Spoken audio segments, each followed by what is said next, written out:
Crompton Arno geyser 15 litre का जो pressure है, जिस गीजर की मैं बात कर रहा हूं, उस पे आपको 8 बार का प्रेशर देखने को मिलता है। तो यहां पे मैं आपको थोड़ा सा डिटेल में बताऊंगा कि किस कंडीशन में आपको कितने बार के प्रेशर वाले गीजर को कंसीडर करना चाहिए। ये आपके सेफ्टी के लिए बहुत इंपॉर्टेंट है, तो आप इस पॉइंट को बिल्कुल भी मिस मत कीजिएगा। आपके गीजर का प्रेशर कितना होना चाहिए, चाहे आप कोई भी गीजर परचेज करें, इसको समझने के लिए आप इसे ऐसे समझ सकते हैं कि अगर आप हाई राइजिंग बिल्डिंग में रह रहे हैं, 35 फ्लोर तक का आपका बिल्डिंग है, तो आपको 7 to 8 बार वाले प्रेशर को कंसीडर करना चाहिए। ये एक आइडियल कंडीशन की बात मैं कर रहा हूं। अगर आप लो राइजिंग बिल्डिंग में रह रहे हैं, तो आपको 6 बार, 7 बार या फिर 8 बार के प्रेशर को अपने लिए कंसीडर करना। लेकिन मैं क्या सोचता हूं वो मैं आपको बता देता हूं। मैं आपको हाईली रिकमेंडेड करता हूं कि जब भी आप कोई गीजर को परचेज कीजिए, चाहे आप हाई राइजिंग वाली बिल्डिंग में रह रहे हैं, चाहे आप लो राइजिंग वाली बिल्डिंग में रह रहे हैं, या फिर आप ग्राउंड फ्लोर पे रह रहे हैं, किसी भी कंडीशन में आपको 7 to 8 बार वाले गीजर को ही परचेज करना चाहिए। वो इसीलिए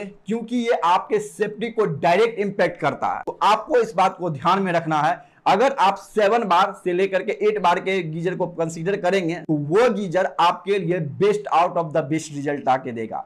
और ये कंडीशन आप किसी भी गीजर पे अप्लाई कर सकते हैं। Crompton Arno geyser 15 litre का जो प्रेशर है, जिस गीजर की मैं बात कर रहा हूं, उस पे आपको 8 बार का प्रेशर देखने को मिलता है। तो यहां पे मैं आपको थोड़ा सा डिटेल में बताऊंगा कि किस कंडीशन में आपको कितने बार के प्रेशर वाले गीजर को कंसीडर करना चाहिए। ये आपके सेफ्टी के लिए बहुत इंपॉर्टेंट है, तो आप इस पॉइंट को बिल्कुल भी मिस मत कीजिएगा। आपके गीजर का प्रेशर कितना होना चाहिए, चाहे आप कोई भी गीजर परचेज करें, इसको समझने के लिए आप इसे ऐसे समझ सकते हैं कि अगर आप हाई राइजिंग बिल्डिंग में रह रहे हैं, 35 फ्लोर तक का आपका बिल्डिंग है, तो आपको 7 to 8 बार वाले प्रेशर को कंसीडर करना चाहिए। ये एक आइडियल कंडीशन की बात मैं कर रहा हूं। अगर आप लो राइजिंग बिल्डिंग में रह रहे हैं, तो आपको 6 बार, 7 बार या फिर 8 बार के प्रेशर को अपने लिए कंसीडर करना। लेकिन मैं क्या सोचता हूं वो मैं आपको बता देता हूं। मैं आपको हाईली रिकमेंडेड करता हूं कि जब भी आप कोई गीजर को परचेज कीजिए, चाहे आप हाई राइजिंग वाली बिल्डिंग में रह रहे हैं, चाहे आप लो राइजिंग वाली बिल्डिंग में रह रहे हैं, या फिर आप ग्राउंड फ्लोर पे रह रहे हैं,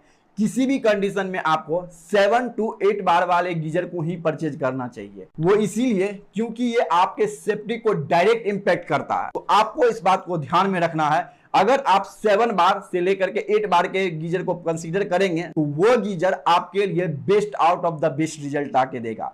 और ये कंडीशन आप किसी भी गीजर पे अप्लाई कर सकते हैं।